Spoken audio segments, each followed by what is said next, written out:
Hey everybody, Mike McWilliams, upstairs to the right music channel. Thank you so much for showing up this evening. We're going live here as soon as I can make some adjustments, as usual. How is everybody doing this evening?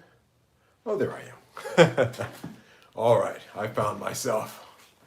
How is everybody doing this evening? I hope you're doing well. I hope you're doing fine. I was a little bit ill this week, actually, myself, so recovering from that. But not so bad, just the usual. Not anything that I'm not used to. And yeah, James in the house, welcome. Ben in the house, welcome, guys. While we're waiting for more people to join the chat here, I will ramble on about a subject. Okay, now I can see myself. Okay, that looks good. That looks good. Who we have here? Just joined us. Let me go to full screen here. Yeah, that works better. All right, Michael Watson in the house. Welcome, Mr. Watson. It's always good to have you here. Yeah, so if you saw today on my regular channel, I released a content video where I did a review of the Loop Experience Plus earplugs for musicians, for live venues, for whatever situation you find yourself in where it's just monstrously loud. um, and that ended up being interesting because it wasn't a paid promotion. I wasn't paid anything for that. Actually, they sent that to me. And their only request was that I do something in Japanese or with Japanese. And I said, okay, I know Japanese, speak it a bit, so I can do that. And it wasn't so bad of a task to do. If you haven't checked it out, it's in English with Japanese subtitles, I decided. I opened in Japanese, but the subtitle part and translating over to Japanese, it's just a time-consuming thing. That's why I don't do subtitles too often, because that would double the time it would take to put a video out. But in this case, since it was requested, I did it. If you guys haven't checked that out yet, I would very much like you to do so. It would be very greatly appreciated. I just realized that I forgot my drink for the evening. It's going to get raspier and raspier as the evening goes. Anyway, I am Mike McWilliams. Welcome to Upstairs to the Right Music channel on Wednesday evening. Thank you so much for taking the time to join in. Your time is a very precious thing. And of course, spending a little bit of it with me is greatly appreciated. And so, yeah, there was that. Also, so you haven't checked that out, take a look at it. The other thing that I saw today that was really interesting to me, that just kind of blew my mind, although at my age, I really should know better. You never judge a book by its cover. I saw a video of Karen Carpenter. And, Karen Carpenter from the group The Carpenters, on the day that you were born, the angels got together, that Karen Carpenter. And she was doing a rendition of Dancing in the Street. It was her on drums, her brother on keyboards, and a bass player. And I didn't know that Karen Carpenter played the drums. She tore it up. Just to make a long story short here, she absolutely tore those drums apart. I was quite impressed with that, and come to find out, actually, that in the mid-70s, Karen Carpenter was ranked in Playboy magazine. So Playboy magazine had a music ranking at that time, though I don't know how many people actually read it. Being the other subject matter involved there, but I digress. In that Playboy poll, actually their jazz poll used to be a big thing. It was actually something that used to be a real big thing. But in that poll, she ranked above John Bonham as a drummer. She was at number 5, and John Bonham from Led Zeppelin was ranked at number 6. Number 6. And double mind blown today over Karen Carpenter. And needless to say, the story goes that John Bonham was none too pleased by this.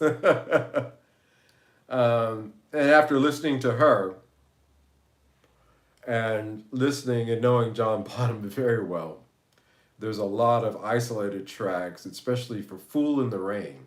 If you haven't had a chance, go on YouTube, look up John Bonham's isolated tracks for the song Fool in the Rain, and just dig that. Just dig the drums. There's a little bleed through, of course, in that recording, but still, so you can see where you're at, but still, its primarily focuses is drums.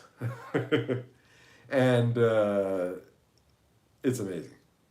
However, listening to the two of them, I will say that not one was better than the other. I would just say they were different kinds of drummers. She really leaned more towards her jazz roots. A lot of the drummers, I pointed this out, including John Bonham, were big Gene Krupa fans.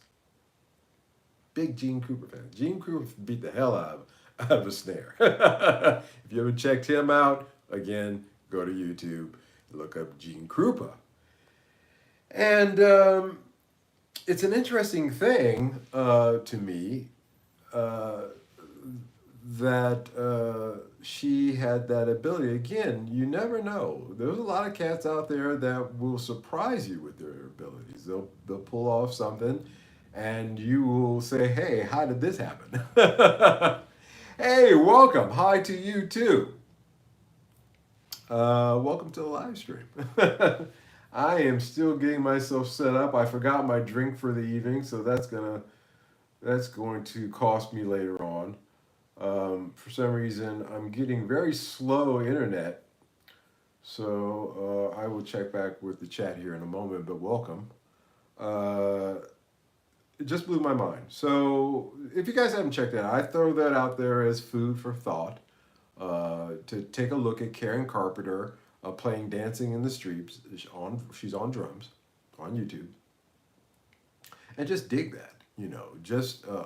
She was. You'd never judge a book by their cover. She was actually. The story goes that she really started out as a drummer in the group, and then later on she got pushed to the front as the singer. But she could sing and play drums at the same time, something that Don Henley can do. It's not an easy feat, actually. If you haven't done it, give it a shot. I know I've given it a shot and I can't do it. Just like I can't play bass and sing at the same time. Believe it or not. Sheryl Crow, she can play bass and sing at the same time. I can't do that. It's one thing that she can do that just, I envy. But yeah, Karen Carpenter is a fantastic drummer.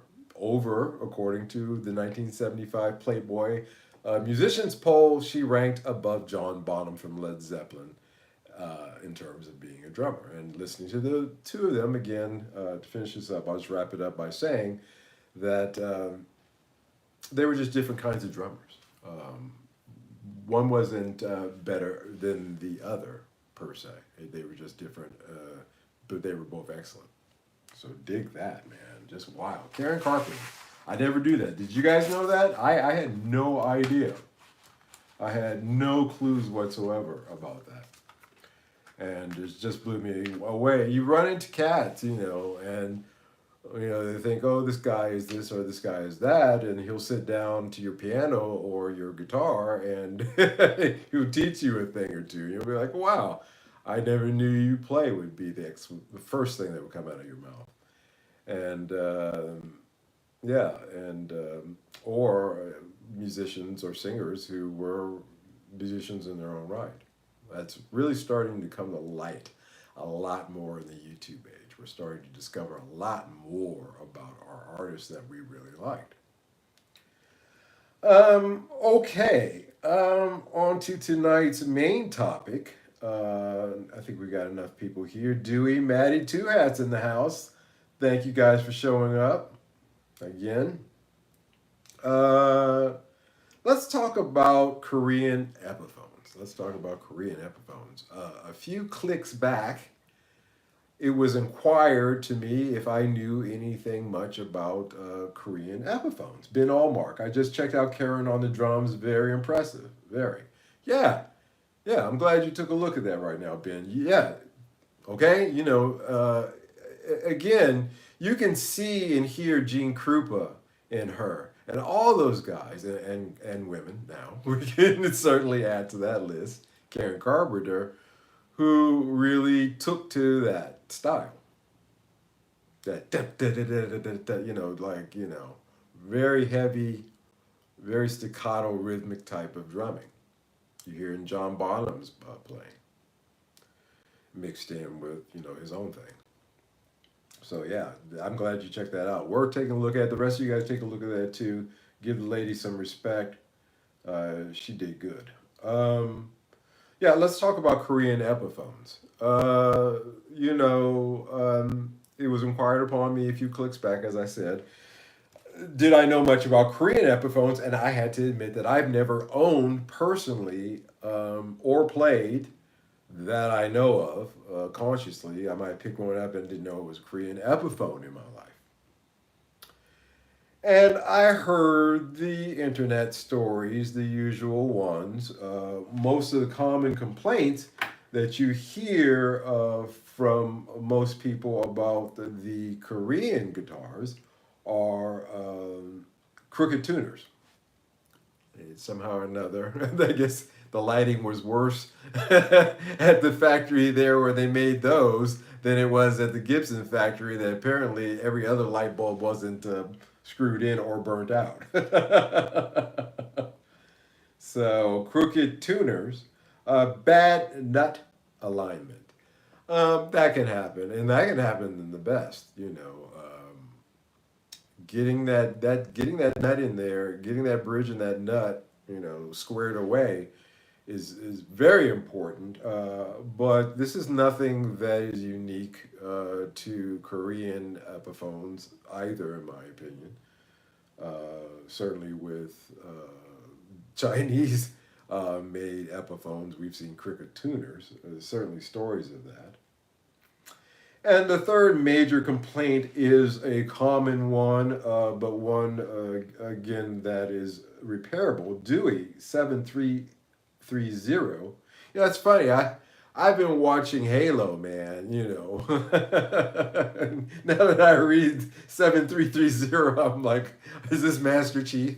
I heard most were also on the heavy side. Yeah. That's another thing I heard, that they were heavy. And these are the things that you hear. We hear things. Again, I've run into some heavy Gibsons. Certainly, I've run into some boat Gibsons. I've run into some heavy Epiphones out of China. I've run into some super heavy other guitars. I've documented some of them on this channel. But these are the common, whispers out there on the internets. However, on the other hand, there is an equally large number of people, I would say, that feel that the Korean-made guitars, Epiphones, are just as good as the Japanese predecessors. It went from Japan to Korea to China with Epiphone. And now, keeping in mind, the move out of Japan was for economic reasons. The yen just made it untenable for Epiphone to continue there where they wanted to be in terms of pricing. Same thing happened in Korea eventually. The won became untenable for Epiphone, and it was again, it wasn't about, seeking the highest quality, by the way. It was about chasing the cheapest construction costs. So let's keep that in mind all the way through. So I'm going to throw that out there. Let's keep that in the back of our heads as a fact. But still, there was a large proponent of people who feel that the Korean-made guitars were of quality. They were almost as good as the Japanese-made ones, or as good. Now, there's three factories that these were produced at: the Unsung factory, the Semic factory, and the Peerless factory. These were the three factories that, during that time period and up to recently, were producing Korean-made Epiphones. Until recent, or more or less recently. And what you'll hear on the plus side group, the guys who are positive on these, are that the ones that were produced at the Unsung factory uh, are the creme of the creme de la creme, the top of the top, the best. And Semic imperialists falling down from there. Again, you know, uh, keeping in mind that all of this, they can't be as well made as the Japanese ones, because the Japanese ones were the first ones, and they were able to combine that holy grail of really good woods, excellent craftsmanship, and a dedication to copying things as correctly as possible. Uh, that became again too economically expensive for Epiphones, so they moved over to Korea. So there's automatically going to be a little dip down there, because the Koreans probably had almost as good wood and almost as good craftsmanship and almost as good dedication to copying. Not really. We've all heard of Chinese copies. We've certainly heard of Japanese. We've always, since I was a kid, Japanese copies or Japanese things were the best. So there's a step down there anyway. So you can't say that the Korean ones, but just by the nature of the argument, you cannot say the Korean made ones were superior to the Japanese ones. You can say they're almost as good. So that's where we're going to start at. We'll say that they're almost as good as the Japanese made one, the Japanese made Epiphones, like the Orville by Gibson, for example. Matty Two Hats. It's funny. My brother had a Korean Epiphone Les Paul in blue in the 1990s. Heavy, dark sounding pickups, and never got along with it. But I love Les Pauls now. Yeah, dig that. Getting to the pickups. The pickups in the Unsung models were made by Rainbow Pickups. Rainbow Pickups is a very well-known pickup manufacturer out of the UK. Um, they were manufactured in Asia, but they were designed by they're Rainbow Pickups, the Rainbow P90s. So we know they're not Epiphone P90s. They're Rainbow. They're separate. They sourced them from a separate place. So it's interesting to me.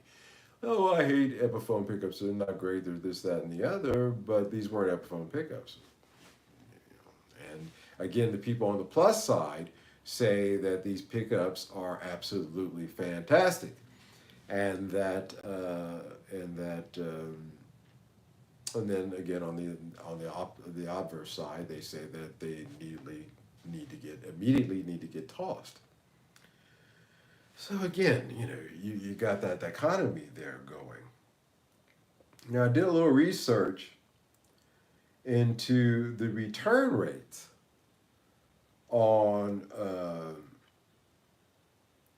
Korean Simic, Unsung, and Peerless guitars during that period.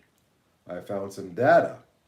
Return rates will tell you about defects. The return rates are usually defects, for various reasons, broken necks and shipping, but mostly defects in manufacturing. And I couldn't find it for Japan, but I did find it for Korea and, interesting enough, China. And this is an interesting data point. You can torture the data to confess to anything, my old pastor used to say. And he's correct about that. But in this case, the data really tells a story that does not paint a picture for those, let's say, who are enamored with Korean-made Epiphones.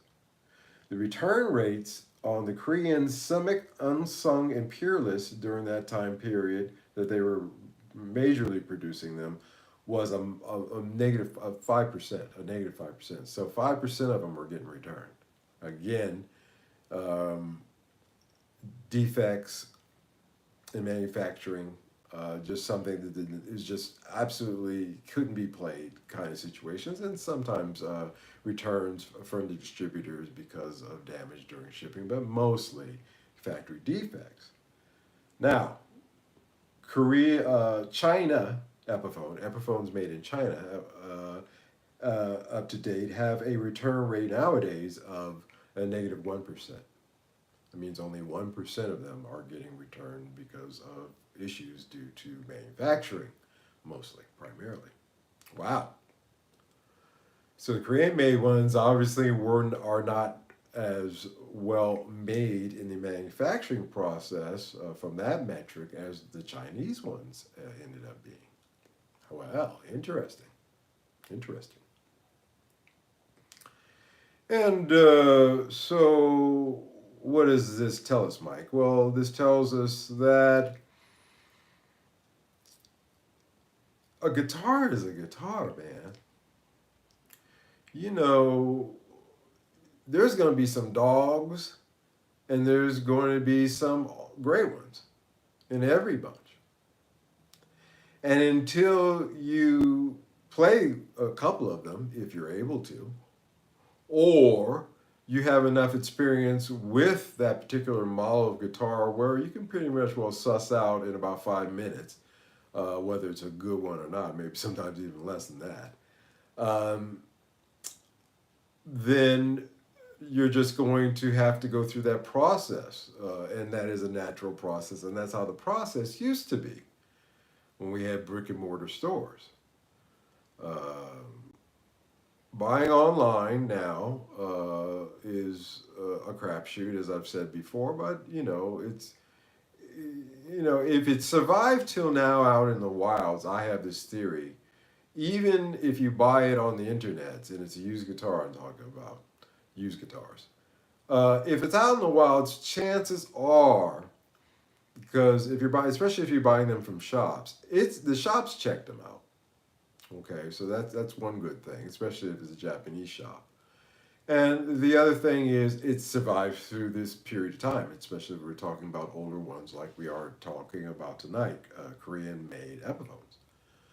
So chances are the ones out there are not so bad. I would say it's a 70-30 split. You got a 70% chance of getting a good one because it was played, it was loved, and it was a good one, but for some reason it had to be let on. There are 30% out there are dogs who just, this just can't, I put this much work into it, I just can't get to work, I'm going to sell it on. The next guy plays a little bit, I'm in a little bit, I can't do it, and he moves it on. And this goes on for, in the case of some of these guitars, for, 20, 30, 40 years. But that number gets smaller and smaller and smaller. They get taken as a dog or it's a junker, and it gets pulled. That's a natural process too that even the internets cannot really foil.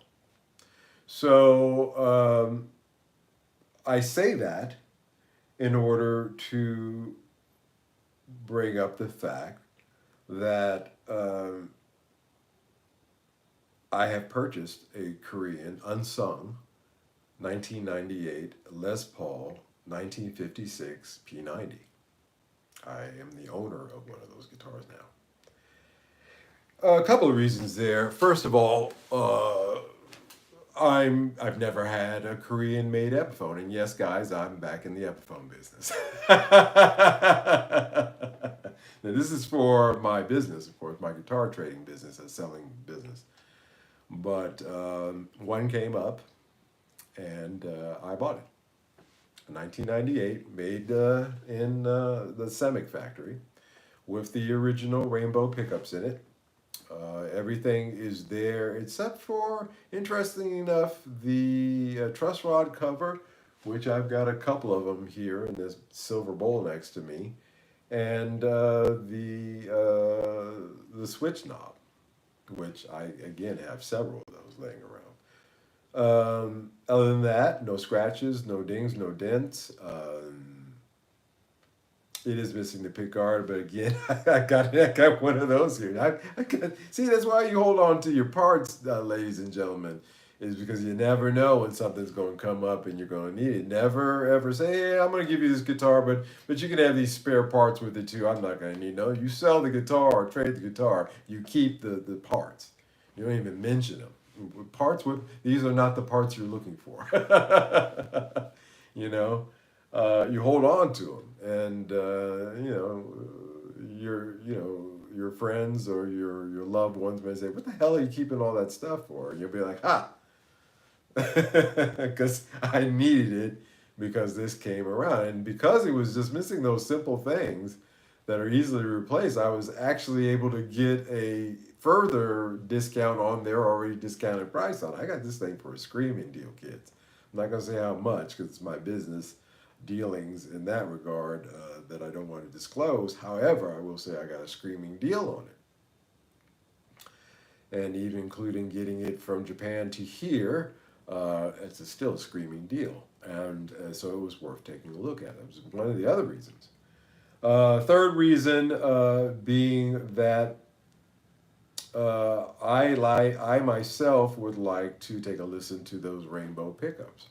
I'm curious about it. Did a little research into them. I'm curious about them. I'm no stranger to P90 gold tops. I owned, as you know, a Gibson P90 gold top. It was not a standard. I don't think it was a gold top. Maybe it was a standard. I can't remember. But I actually used it in recording the song Belly Dancer. The guitar on the right side of the channel is that P90 gold top. Ben Allmark. I had a 90s Korean SJ 200 in natural. Beautiful guitar. I gave to my best friend a year ago or so. Too big for me, but awesome guitar. Yeah, acoustic. Yeah, yeah. I know the SJ200. That's like a dreadnought almost. Yeah, big guitar. I like dreadnoughts. I love the sound of them. Yeah, it's hit and miss. Again, just like any other manufacturer in any other country, it's good. Not all Japanese guitars are exactly, shiny diamonds either. Believe me, I know, because I was with them for years, for decades. And there were some mostly great ones, but there were some dogs in there too. Mostly amongst the Gibsons, to be frank with you, to my experience. But yeah, I bought one. That and the Yamaha SA 700 that I bought will be on their way here. It'll take about 10 days, 10 to 14 days, usually to get here. But once my business partner in Japan gets them packed up and ready to go here to me, I will let you know they're on their way. And then we'll do an unboxing of them and we will strum through them. They'll both come at the same time. Steven in the house. Hey man, the guy who shows up to the party late has always got to bring the next round of beer. A keg will do too, in a pinch. And better have a tap though. Yeah, I bought one, so I'm excited to be the owner of a Korean-made Epiphone. Finally, I've never owned one, so I bought it from a secondhand shop called Book Off. That, interestingly enough, this is not the first guitar that I've bought from Book Off before. The Book Off that I had in my own town that I lived in Churorinken, I bought my Fender Telecaster from Monica Butterscotch, the one that I used on a dozen album recordings and TV commercials. I bought that from a Book Off in person, and I bought a couple of guitars from Book Off. It's a secondhand shop. They've got everything in there. They got a music section, so they got microphones, pedals, stuff that guys bring in. They buy it and they put it up, and sometimes they check the price to see what the market value. Sometimes they just quickly assign it a value and stick it on the wall.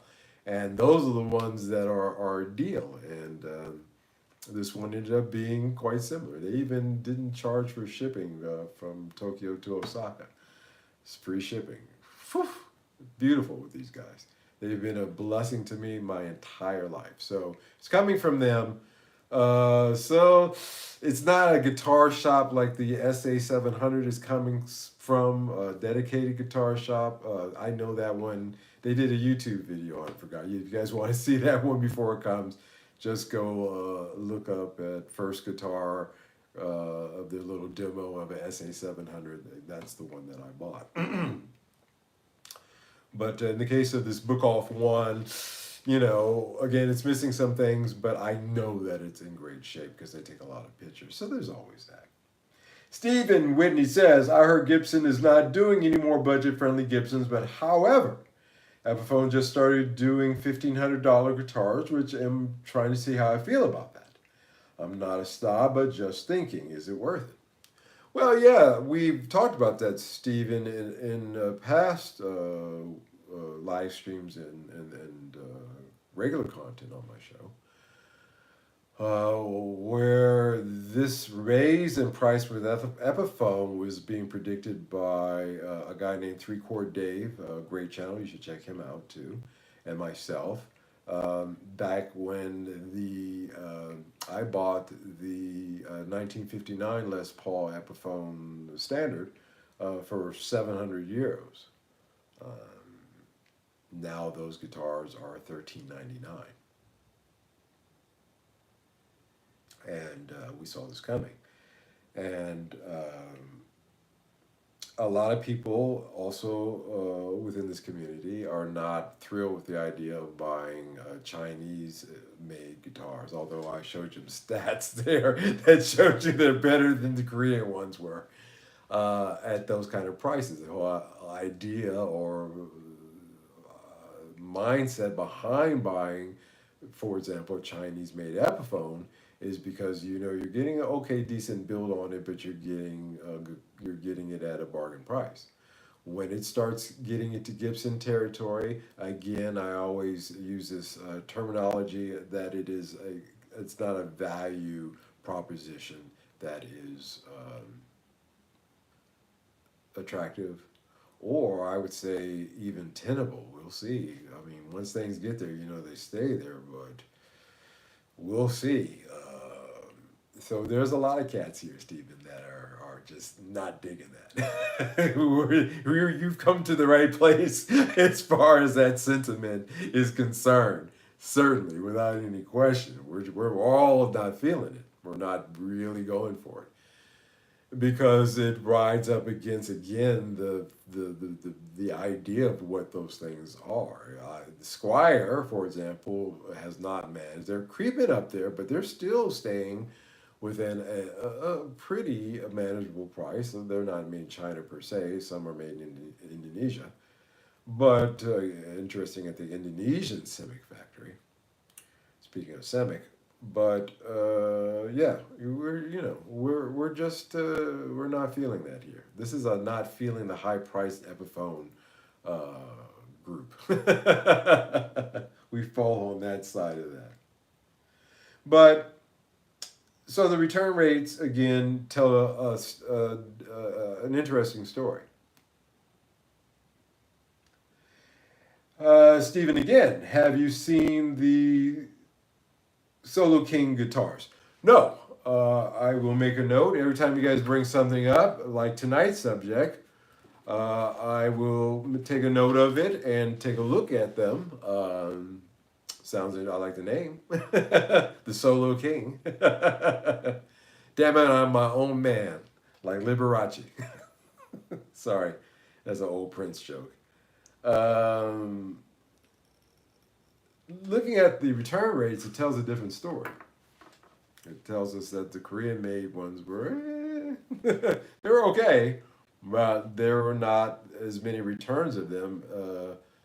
There was less returns of them with the Chinese-made ones, interesting enough. So there's that. So anyway, when that comes through the mail, I will be unboxing that here, and we will all get a chance to take a look at it and see what it's like. I am actually excited about it again because I have never owned a Korean made Epiphone and more or less played one either. And the fact that it's a P90 gold top, I love gold tops. This would be my fourth gold top. I've had two Gibson gold tops. I've had an Epiphone gold top, and this will be another Epiphone gold top. So I guess I like gold tops. And there's that. But, I thought about those return rates and those statistics. And, the mind works in mysterious ways, it goes into different directions. And, I am always intrigued by Stephen. Congrats on the new guitar. Thank you, Stephen. I appreciate that. It's for my business. I buy, sell, and trade used guitars, primarily Japanese vintage models, some rare European vintage models like Diamond and things of that nature. But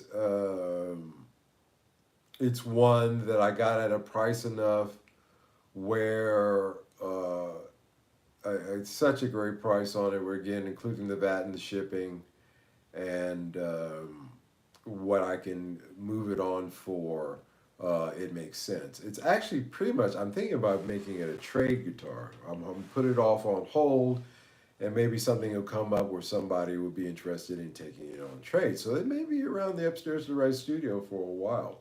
So we'll see. But then again, those are popular. You just got to get it priced right. Made two hats. I had two Sterling Valentine Korean made guitars for a previous band about 5 years back. Amazing guitars, but new Korean guitars now, like the Reverends, I found also too overpriced now. Again, like I said, it was the factor that chased Epiphone out of Korea in the first place. It's that pricing. They have risen the middle class significantly, and the rising of the middle. When the tide goes up, all ships rise. Is an old Chinese proverb. And so that forced Epiphone to move on. And if you're going to produce them now in Korea, they're going to run you. They're going to run you. China is becoming untenable. So much that I believe in the future, this is my prediction that Indian-made Epiphones will start to take the forefront in the future. Well, you're like, what, an Indian-made Epiphone? What's that going to be like? Well, India is a big place, folks, and they got a lot of trees. And they got a lot of good wood, too. So it may actually end up being interesting. It might end up harkening back to the days of Japan made Epiphones, actually, believe it or not. The dedication to construction is certainly there. That's a big component. You have to understand that, it's a cultural thing, too. The Japanese, take great pride in producing things. That's why their transistor radios, who took a big one like this and shrunk it down to that, I remind you also they created the Walkman, were so highly bought and sold around the world. Let's say in the mid-'80s, it's really started jumping off for them because of their dedication to making something. When they built something, it lasted. It lasted. Built to last. And again, culturally, that may not be the ethic of work or thought process of the Koreans or the Chinese, per se. So that is one little thing, a cultural issue that I think, again, makes the Japanese ones superior. But looking at the return rates in that data, I began to think back again and buying vintage guitars, and wow, my two first guitar purchases for this year are a 1978 and a 1998 Japanese made and then Korean made guitars. Actually, I do believe, I'm sorry, the Yamaha was Japanese made. And it again flabbergasted me. The amount of guitars that have to be floating around out there. You know, I know I keep hitting on this point, and I try not to repeat myself when I point it out to you guys to try to get it into your conscious as well. But I always find a different angle to look at it that I find interesting. That fits in and you know wraps a nice little bow on why I think that guitars are vastly overproduced.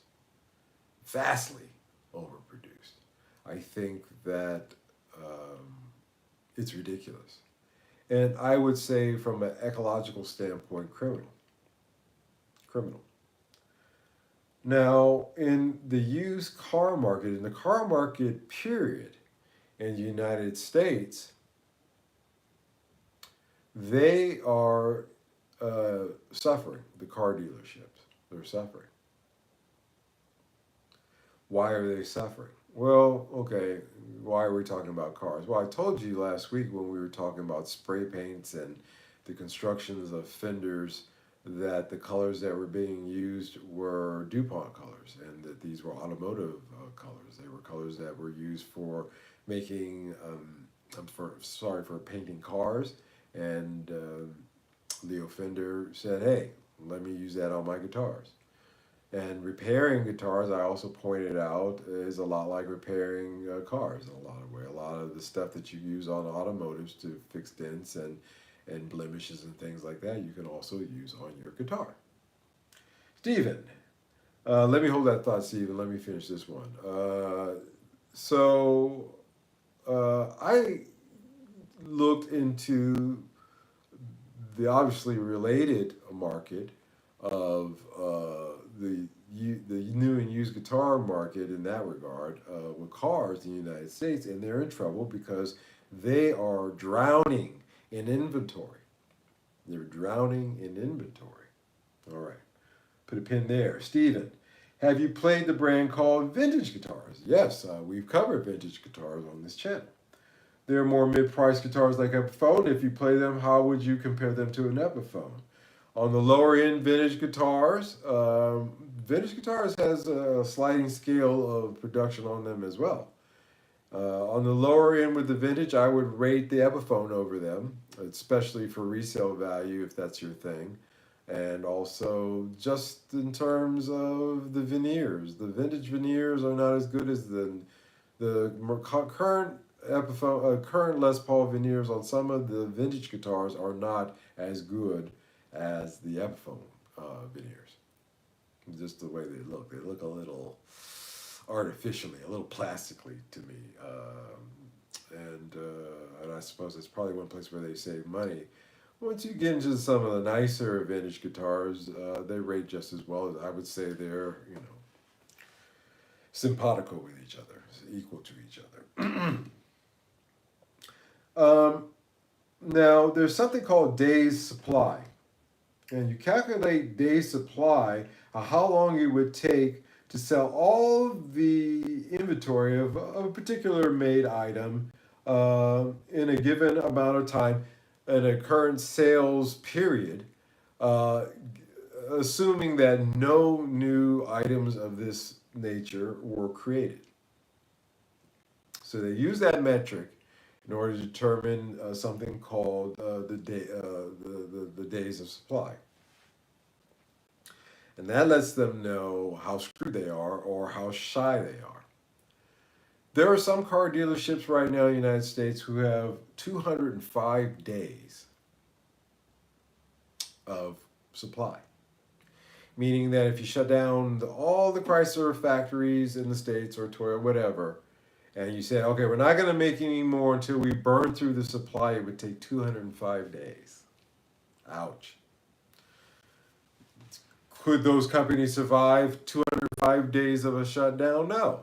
I remind you, when you shut down a factory, it's not a matter of flicking on a switch and then, okay, let's go to lunch, guys, and come back flicking the switch and everything starts up. You got to retool everything. It takes a minute. So, and there's a cost, not including the salary and wages of the workers that you have to pay during that 205 days. So that ain't going to happen. That's not going to happen. And I extrapolated this onto guitars. Gee, I wonder how many days of supply out there are for guitars, given the current average sales rate for a given sales period, versus how many are available out there.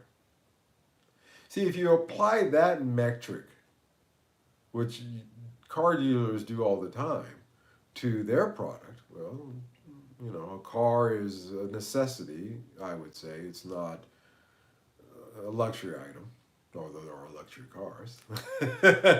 A basic car that starts and gets you from from point A to point B is a necessity. All the bells and whistles, leather seats, tinted windows, satellite radio, everything that comes on top of that is a luxury part.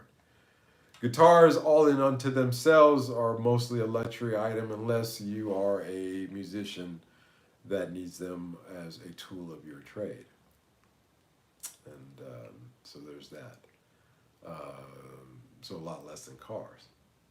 But still, the sales rate with that in mind of guitars certainly has a certain amount during, and I don't have this data, guys. I'm trying to calculate, actually trying to get it, and maybe try to at least get some data from some of these companies and sort of get an idea, so that we could say definitively how many days of supply are out there. And that's a monumental thing if you think about it, because also you have to take into account stuff that's not available for sale. And what time period are you going to give this for? Are we, if we just talk about this year's supply and new guitars and stuff, okay. But when we start adding in used stuff, it takes on another dimension in a lot of ways. But anyway, without even gathering the data and using this metric that the car dealers, I could suppose that it's pretty staggering. It's pretty staggering. I mean, it just as a mental exercise off the top of my head, just again looking at what's produced in a year from Fender, or in Gibson. So it's they're not going to stop. They're not going to. You know what, guys? We're going to take. We found out we got 10,000 years of supply here, so we're shutting down. We're not going to make any more of these until, doggone it, we run through selling all these ones that haven't sold. These 10,000 years that we haven't sold.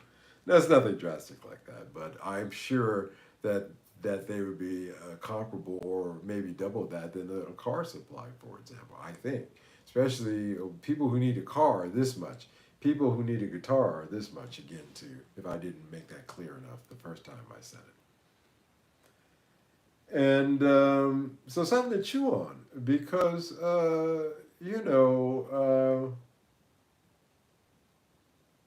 a lot of waste in this market. There's a lot of waste. And I prefer used guitars. Again, sometimes with used guitars, the advantage are some guy put DiMarzios in it because he didn't like those rainbow pickups. And then he had to sell it. And he didn't know how to do soldering, and he didn't know how to put the old ones back in. He didn't want to go down to Luther and spend the money to have that done because that's an extra expense. So he sold it on with the DiMarzios in it to the next guy. He didn't get anything extra, by the way, with that guitar having DiMarzios in it. Be careful with that. I've said that before. And the next guy ends up getting a pretty sweet guitar with DiMarzios in it on the secondhand market. There's a lot of that out there. Now, the plus side about, again, I pointed out earlier, and I'll emphasize it again, is that these guitars have gone through the ringer. It's either a good one or it's not, usually by a certain point. I can tell you right now that this 1978 Yamaha that I purchased, the SA700, is a good one. And it made it through the last, 40 some odd years, 45 years or so, yeah, 45, 46 years, because it was a good one. And there's that. And so buying guitars on the secondhand market is really always the way that I think you should make your go-to first. Even with a newer model. Unless it's being hyped up and being and just being jacked up because it's the flavor of the week, you can generally find a good deal. Stephen, again, sir, it's crazy what people do sell sometimes and not know the value. Well, there's that too. Again, and I'm not going to get into it too deeply, but that's my fear of Chipsons. Chipsons out there on the market, okay, great, you got it. You know it's a Chipson. Oh, it's all right. I know it's a Chipson. I would never sell it as a Chipson. I'd let the person know. Or, hey, it's for me. I'm never going to let it. It's never going to leave his house anyway. Well, guess what? When you kick the bucket, the old lady, or if there is an old lady, in a lot of guys' cases there may not be anyway, if there's nobody there who knows what that is, then it's going to get sold on and it's going to be a fake guitar in the wild. The obverse is true that there are some great ones that somebody collected, and again, same situation. The spouse, the surviving spouse, or family have no idea what it is, and it gets sold out, and they had no idea what they had, and the next guy is a screaming demon, like Belle Biv DeVoe said.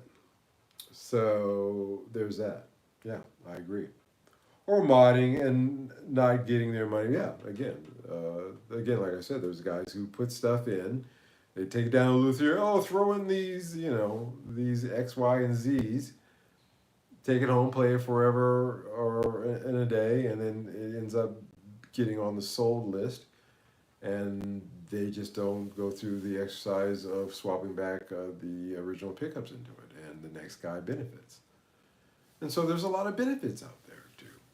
There's a lot of benefits. And if you have a good eye, and maybe the person who's selling it doesn't know, they didn't know what they had, even though they bought it from somebody who didn't know what they had.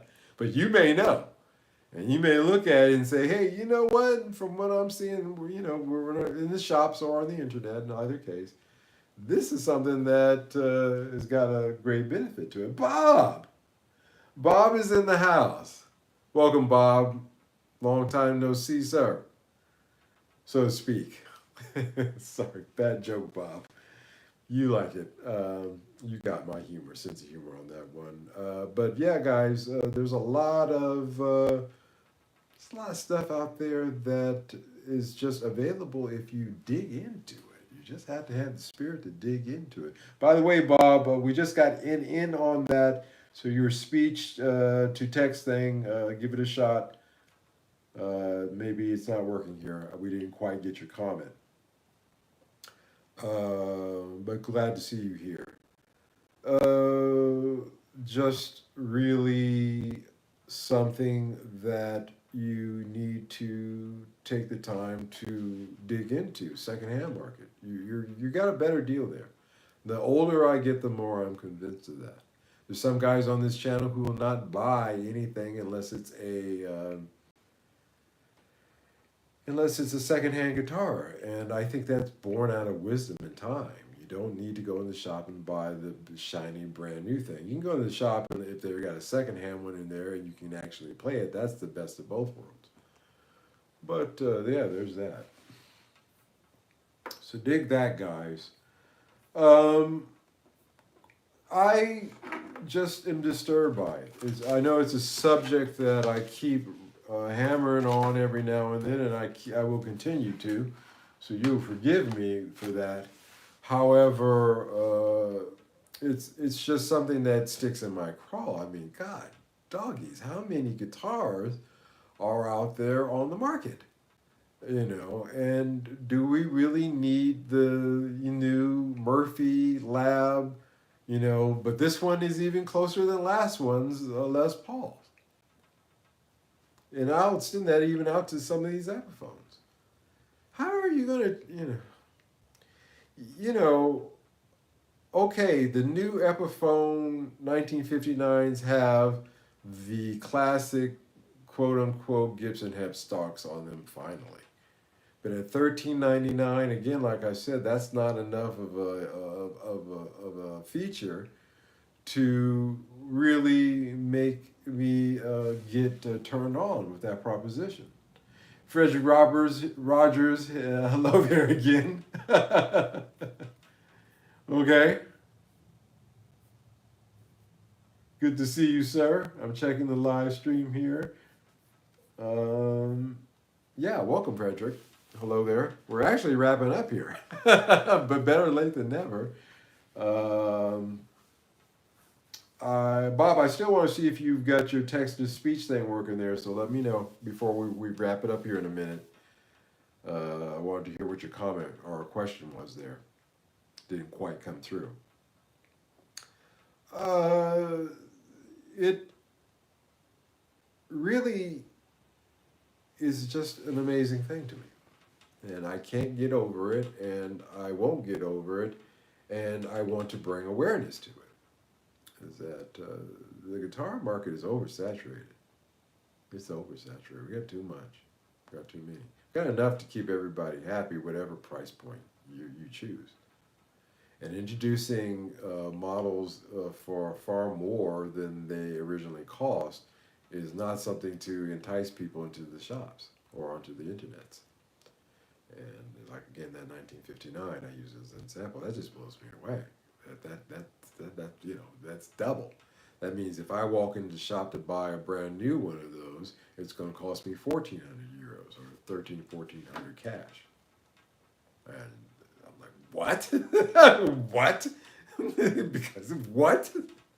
Again, and when you start getting into those incredulous whats, buddy, you're in the wrong shop. Buying something that maybe, is not for you and not and whom it's for, I don't know. I really don't know, guys. So there is that, guys. Coming up here, it is a pretty boring subject. Boy, that's a way to sell them on it, Mike. Uh, but coming up here, so I released today the review of the Loop Enhanced Plus earplugs. Again, if you guys haven't checked that out, please do. Support this channel by checking the video out, giving it a like. In Japanese, again, boy, that took me longer. I told you when I signed off on Sunday night, I said I was going to edit that video and have it out on Tuesday. I was still working on it in terms of the translation Tuesday evening, so so it took a minute. It took a minute. I do it a couple hours and then drop off and come back and do it. But I hope you guys, again, the client requested that I do that with Jab. That was the only, gave it to me for free, but could you do a video for a Japanese audience in mind as well as your regular one? And I said, no problem. So I didn't mind the extra work, but the next one coming up is a swapping, a soldering. So completely different from this one. We have a breadth of stuff on this channel. I'm going to be soldering in my dry Z pickups into the HH Strat plate. Bob, we got you. Hey, everybody, I've always been a big fan of buying these things, not just guitars. I purchased a 2005 Gibson SG for $550 and the Gretsch Electromatic Dual Jet for $350, both in fine condition. Yeah, Bob, when I bought my Les Paul Classic, my 1993 Les Paul Classic, in Ventura, California, I walked by a 2007 Gibson SG, and they wanted $650 for it, and I had cash in my pocket, and if I had offered them $500 cash, they would have took it. And I didn't buy it because I had just bought that Les Paul and I had to bring it back to Singapore, and I just didn't feel comfortable with lugging two guitars, um, plus my vintage greenbacks back to Singapore with me. It just seemed like an accident waiting to happen. Sad tears. And so I regret that to this day. Yeah, I always they used to be great deals on Gibson SGs wherever you were in the world. In Japan, I saw a few for with the yen conversion for around that amount, and then suddenly, poof, they shot through the roof. They doubled in price. So I regret that. Yeah, you got a good deal there, Bob. And again, a secondhand. The point Bob's making there is it's a secondhand market deal. So save your money. You know, this is a secondhand channel. We're not into the newest. We'll point at and ridicule the new things sometimes. Well, we're not into buying them too much. We're not into the new shiny thing. I like to give a thing a couple of years of people playing it and whatnot to see if it was the hype of the week or if it actually has some legs to it. Frankly, myself, that's another reason why I buy secondhand. And that extends out to just about dang well everything: software, pedals, guitars, hardware, everything. If I'm going to invest in it, it's something that's going to be it's going to be out there for a while. It's got to have a track history to it. And I would recommend that to you to have that kind of thought as well. But coming up here, we're going to take the dry Z's and we're going to solder them into the HH strap plate here as part one of starting to show, those into here. And it'll be pretty straight ahead. Easy thing to do, but we're just going to go step by step over time. I think it's going to take me a couple of months here, frankly, of how I'm putting together my parts caster strat, just for shits and giggles, as I like to say, um,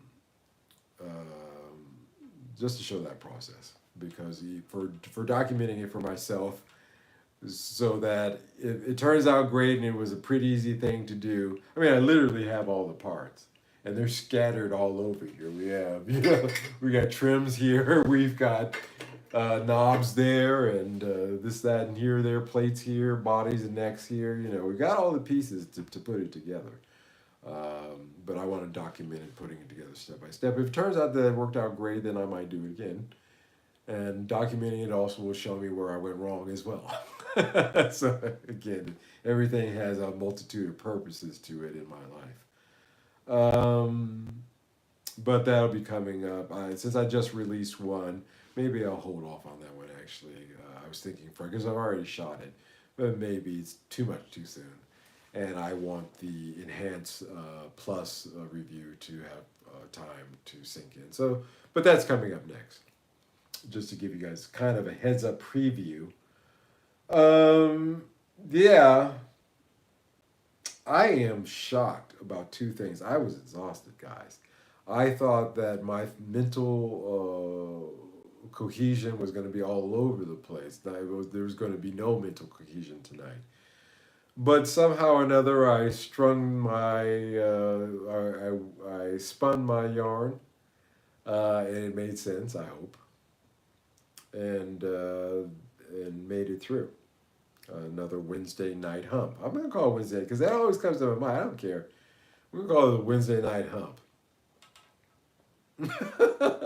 We made it through the hump. No, still, I keep saying it, and then I hear myself say it, and I just keep rejecting it. But that's what it is for now. Still looking for some other suggestions, guys. By the way, but please do that. I throw this out there, concluding everything that I do. Talking about supporting this channel. Support this channel, guys. I don't have a Patreon. I don't have YouTube, whatever, something you can donate to via YouTube. I don't ask for super chats, although I have received a few, and I want to thank those of you who have done that. I don't ask for them because I want to give something other than just this for your value. And I'd like to do that in the form of my music. So if you'd like to, so if you haven't done so far, if you're hearing this for the first time, go over like Stephen did. Um, I appreciate that. I do believe I saw that, Stephen. Correct me if I'm wrong, that you did go over and buy an album. Again, getting late and memory's fuzzy. But do so. Support this channel by going over to Bandcamp, buying a copy of the Asanoki, what I call Asanoki 1 and Asanoki 2, because those albums are pretty much complementary to each other. That was the idea. I wanted to do a double album, but just life got in the way. But check those two albums out. Buy one or both. Buy a single. Buy something to support this channel. It humbles me to know that somebody's enjoying my music, so that's a plus point, and that they were willing to give up a little bit of their hard-earned cash to do so. So again, over at Bandcamp, type in Asanoki, and you will find those two albums. Support this channel. If you haven't done so far, please do so.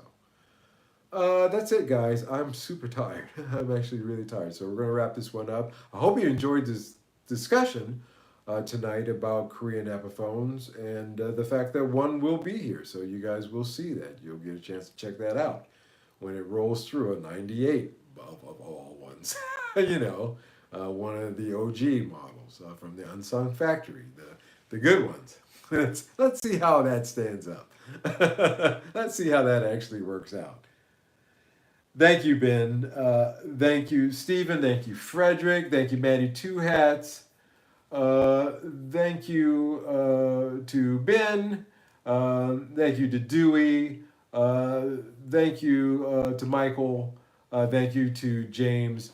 Thank you to all of you for taking the time tonight to spend a little bit of time with me. I'm going to wash this makeup off my face because, yes, YouTube, you have to put on makeup.